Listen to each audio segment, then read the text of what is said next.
नमस्कार। आज मैं आप लोगों को कई ऐसी चीज़ें बताने वाला हूँ, जो आप लोगों को बहुत ही ज़्यादा लाभकारी होने वाली है। लाभकारी के साथ-साथ मैं आप लोगों को कुछ ऐसी चीज़ें और बताऊँगा, जो आगे आने वाले समय के अंदर कुछ ऐसी घटनाएँ घटित होने वाली हैं, जिससे आप सचेत रहेंगे। तो ये 2 चीज़ें आप लोग वीडियो को अंत तक बिल्कुल देखिए, क्योंकि इसको मैं पूरा विस्तार पूर्वक आप लोगों को बताने वाला हूँ और भविष्य मलिका से जुड़ी हुई ऐसी बात भी बताऊँगा, जो आजकल जो ऐसा कई तर्क-वितर्क जो चल रहे हैं, उसके रिलेटेड में वो आप लोगों को पता चलेगा। तो दोस्तों, पहले मैं आप लोगों को बताता हूँ, जो बुध ग्रह है, 23 सितंबर 2024 से बुध ग्रह की जो दशा है वो बदलने वाली है और बुध ग्रह का आपकी कुंडली के अंदर आपके मतलब जितनी भी परिस्थितियां हैं उनके अंदर बहुत बड़ा प्रभाव रहता है। और बुध का ये गोचर में परिवर्तन राशियों के ऊपर बहुत ज़्यादा इफेक्ट डालने वाला है और इसी वजह से जो कुछ राशियां हैं उनको इसका बहुत बड़ा लाभ मिलने वाला है।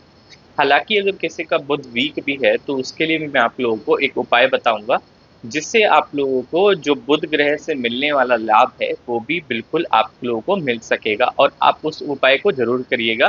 हालाँकि कोई वो बड़ा उपाय नहीं होगा, बहुत ही छोटा उपाय होगा, जिसके कारण आप इस चीज़ को बहुत आसान तरीके से ठीक कर सकते हैं। हेलो दोस्तों, मैं भरत शर्मा, स्वागत करता हूँ आप लोगों का आपके अपने चैनल इन्फो बज़ क्रिएशंस पे। चैनल को आपने अभी तक सब्सक्राइब नहीं किया है तो जल्दी से सब्सक्राइब का बटन दबा दें और बेल आइकन को ऑल पे कर लें, ताकि जब भी कोई न्यू वीडियो आए तो उसकी नोटिफिकेशन आप लोगों को मिल जाए। तो दोस्तों, आज मैं आप लोगों को एक चीज़ बताने वाला हूँ कि आप लोगों ने एक तो बात सुनी होगी कि भविष्य मलिका, कई लोग कहते हैं कि ये झूठ है। तो मैं आज आप लोगों को बताऊंगा भविष्य मलिका के बारे में। भविष्य मलिका के लिए कई ऐसे तर्क वितर्क आए हैं जिसमें ये कहा जाता है कि ये झूठ है, इसको असत्य भी बोला गया है और इसको ये भी बोला गया है कि जो भविष्य मलिका जिस वाणी में लिखी हुई है, वो बिल्कुल भी सही नहीं है। अब इसमें कई सारे तर्क और वितर्क हमारे पास में आ चुके हैं, बट एक चीज़ मैं आप लोगों को ज़रूर बताऊँगा। तो भविष्य मलिका से जुड़े हुए कई प्रमाण भी आप लोगों को मिले हैं, मगर ऐसा नहीं है कि भविष्य मलिका से जुड़ी हुई बिल्कुल वाणी ही असत्य है। अब इसकी वजह एक बहुत बड़ी ये है कि जो भविष्य मलिका है ये उड़िया भाषा में लिखी हुई थी और जो संत श्री अच्युतानंद दास जी ने जो ये लिखी हुई है ये बिल्कुल उड़िया भाषा में है, जिसका जो संवाद है वो पूर्णतः नहीं हो पाया है। अब संवाद का उड़िया भाषा से बिल्कुल आप लोग अगर अपनी भाषा के अंदर संवाद नहीं कर पाओगे तो इसी वजह से क्या होता है कि कई लोगों को ये लगता है कि इसके अंदर ये बिल्कुल झूठ मिला हुआ है या फिर इसकी कहानी बिल्कुल सत्य नहीं है या फिर इसके जो शब्द लिखे हुए हैं ये बिल्कुल गलत लिखे हुए हैं। मगर मैं आप लोगों को से एक बात बोलता हूँ कि आप लोग एक ग्रंथ के ऊपर ही क्यों अपना जो पूरा जो विश्वास है वो एक ग्रंथ के ऊपर क्यों डालते हो? आप लोग बाकी चीज़ें देखो, श्रीमद् भागवत देखो, मनुस्मृति देखो, हमारे कई ऐसे पुराण हैं, ऋग्वेद देख लो, आप ऋग्वेद के अंदर लिखी हुई बातें देख लो। तो उनके बेसिस पे भी आप लोगों को कई सारी ऐसे भविष्यवाणियाँ मिलेंगी जिसके अंदर आप लोगों को ये चीज़ें बताई जाएँगी। अब मैं ये नहीं कहता कि आप लोग किसी और पे विश्वास करो, आप लोग खुद पढ़िए, खुद पढ़ के उसके अंदर देखिए, क्योंकि उसके अंदर कई सारी ऐसी बातें लिखी हुई हैं और जो ये हमारे वेद हैं, ये तो हमारे संस्कृत में भी लिखे हुए हैं और हमारे पास में इसका हिंदी अनुवाद भी है। तो हम कई सारी चीज़ें इसके अंदर से भी देख सकते हैं। आप श्रीमद् भागवत जो है, वो इतनी अच्छी है, आप लोग उसे पढ़ोगे भी तो आप लोगों को इतना ज़्यादा उससे रस मिलेगा, मतलब बहुत ही ज़्यादा अच्छी है।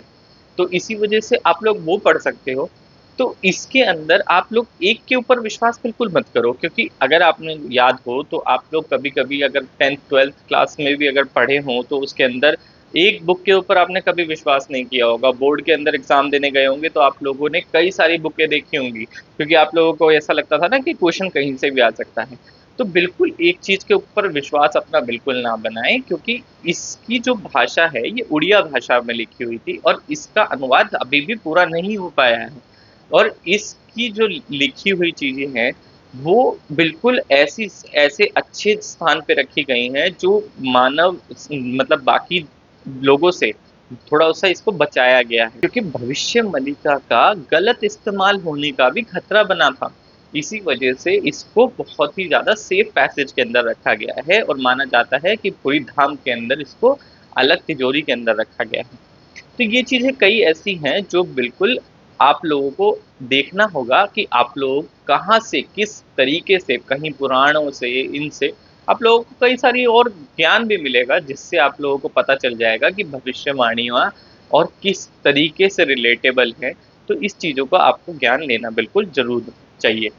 अब मैं आप लोगों को एक चीज़ और बताता हूँ, जो अभी का जो समय है, ये समय काल थोड़ा-सा खराब है।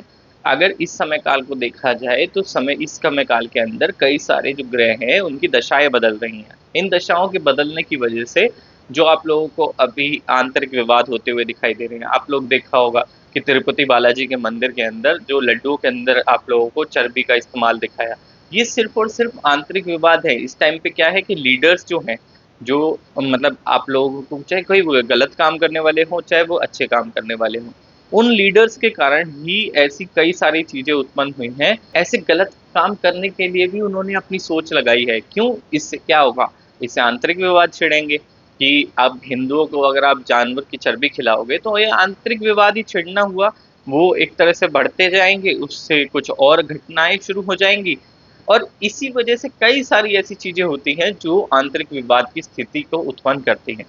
वहीं अगर बड़े लेवल पे देखा जाए तो ये जो आप लोगों को मैंने बताया था, ग्रहण की स्थिति बिल्कुल लीडर्स के ऊपर पड़ेगी। वही अगर आप देखोगे तो आगे अब ये जो युद्ध चल रहा है, मिडल ईस्ट का युद्ध जो हुआ है, ये और बढ़ता जा रहा है। वहीं रशिया यूक्रेन वॉर जो चल रही है, वो रशिया के अंदर पहुँच चुकी है। अब वो और युद्ध भड़कता जा रहा है। वहीं पाकिस्तान अगर आप देख लो, पाकिस्तान के अंदर पूरा पाकिस्तान जलने लग गया है। अब यही ऐसी स्थितियाँ हैं जो बहुत ही ज़्यादा खराब होती जाती हैं। धीरे-धीरे ये स्थिति इतनी बड़ी हो जाएगी कि इनको सँभालना भी मुश्किल हो जाएगा। तो ये सब ग्रहों की दशाएँ हैं जो एक समय के बाद में जैसे ही बदलती हैं तो अपना असर ज़रूर दिखाती हैं। अब मैं आप लोगों को वो चीज़ बताता हूँ जिसके लिए आप लोग इंतज़ार कर रहे हो, जो मैंने आप लोगों को बताया कि बुध का गोचर में परिवर्तन। अब बुध का जो एक कन्या राशि के अंदर परिवर्तन होने जा रहा है, कन्या राशि के गोचर में परिवर्तन होने जा रहा है, तो इससे क्या होगा, इससे 5 राशियाँ जो हैं वो बहुत ही ज़्यादा प्रभावित होने वाली हैं। अब वो 5 राशियाँ कौन-सी होंगी? मीन, मेष, धनु, वृषभ और एक जो आखिरी राशि कुंभ।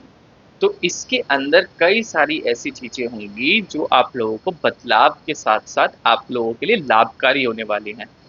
बुध ग्रह जो है, बुध ग्रह का सीधा-सीधा आपकी कुंडली के साथ में प्रभाव बहुत पड़ता है। अगर आप देखोगे तो कई सारे ज्योतिष शास्त्र के अंदर लोग बाग बुध के ग्रह की जो चाल होती है, उसको देख के ही आपकी आगे आने वाली स्थिति को बता देते हैं। उसी से जुड़े हुए जो बाकी ग्रह होते हैं, उन्हीं की स्थिति आप लोगों को बता देती है कि आगे आप लोग क्या कर सकते हो या आपको कौन-सा करियर सूट करना चाहिए या आपके अंदर आपकी कुंडली के अंदर धन की लाभ की वृद्धि भी लिखी है या नहीं लिखी है। ऐसी कई सारी चीज़ें बुध ग्रह से आप लोगों को पता चल जाती हैं और वही चीज़ अभी जो ये बुध ग्रह है, ये जैसे ही कन्या के गोचर में प्रवेश कर रहा है 23 सितंबर को, इससे आप लोगों को लाभ मिलेगा। इन पाँचों राशियों को बहुत लाभ मिलने वाला है। अब इन पाँचों राशियों को इसका लाभ लेना है, तो एक उपाय है बिल्कुल। अब 5 राशियों पे लाभ क्या होगा कि धन संपदा बढ़ जाएगी, मतलब इसके अंदर आप लोगों को व्यापार में वृद्धि मिलेगी। अगर आप लोग कहीं नौकरी देखने चाह रहे हैं या बदलना चाह रहे हैं, तो वो भी आप लोगों को बदलाव मिलेगा या फिर आप लोगों को नौकरी नहीं मिल रही थी, तो नौकरी भी मिल जाएगी। वहीं अगर आप कोई अच्छा कार्य करने जा रहे हैं या फिर व्यापार कर रहे हैं तो उसके अंदर कोई बड़ी डील मिल जाएगी। तो ये सारी चीज़ें ऐसी हैं कि इसके अंदर लक्ष्मी माता का भी बिल्कुल, अगर आप लोग को धन की कमी पड़ रही हो, अभी तक अगर आप धन की वृद्धि से जूझ रहे हो, तो वो भी धन के अंदर वृद्धि होनी शुरू हो जाएगी इस चीज़ के बाद में। बट इनके लिए आप लोगों को एक छोटा-सा उपाय ये करना है कि बुधवार को जो गौ माता है, अब गौ की सेवा करना सबसे ज़्यादा अच्छा रहता है, तो इसी वजह से अगर आप बुधवार को गौ माता को हरी घास खिला दो, हरा चारा खिला दो, तो ये आप लोगों का जो बुध है, बुध की स्थिति को प्रबल करेगा। ये इतना प्रबल कर देगा कि आपको इससे होने वाले लाभ जो हैं, वो बहुत ही ज़्यादा मिलने शुरू हो जाएँगे। प्लस एक चीज़ और भी होगी आप लोगों के साथ में, बुधवार को गाय को अगर आप जो हरा चारा खिलाते हो, ये कोई बुरा प्रभाव नहीं देगा।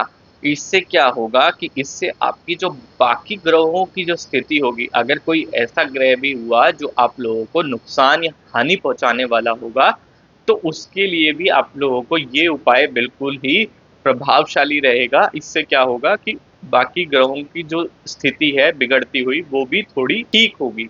उससे आप लोगों को जो प्रभाव मिलने होंगे, जो दुष्प्रभाव मिलने होंगे, वो बिल्कुल भी नहीं मिलेंगे। उससे उसके अंदर कमी हो जाएगी। तो ये चीज़ आप लोगों को बिल्कुल करनी है और इससे आप लोगों को फ़ायदा भी बहुत मिलने वाला है। वहीं अगर मैं एक चीज़ और बताना चाहूँगा आप लोगों को, अभी जो जल स्तर का जो मैंने आप लोगों को बताया था कि जल स्तर में वृद्धि अभी भी होनी है, तो वो अभी भी होगी और आगे आने वाले कुछ समय के अंदर ये चीज़ें और ज़्यादा बिगड़ती हुई दिखाई देंगी। भारत देश के अंदर भी ये स्थिति अभी थोड़ी बिगड़ती हुई नज़र आ रही है। अगले डेढ़ महीना थोड़ा-सा इस वजह से आप लोगों को थोड़ा खराब दिखेगा, तो इसलिए अपने आप को बिल्कुल सेफ रखें। तो दोस्तों आशा करता हूँ वीडियो आप लोगों को पसंद आएगा। वीडियो पसंद आया हो तो लाइक करें, शेयर करें अपने दोस्तों के साथ में। आज की वीडियो में इतना ही। धन्यवाद।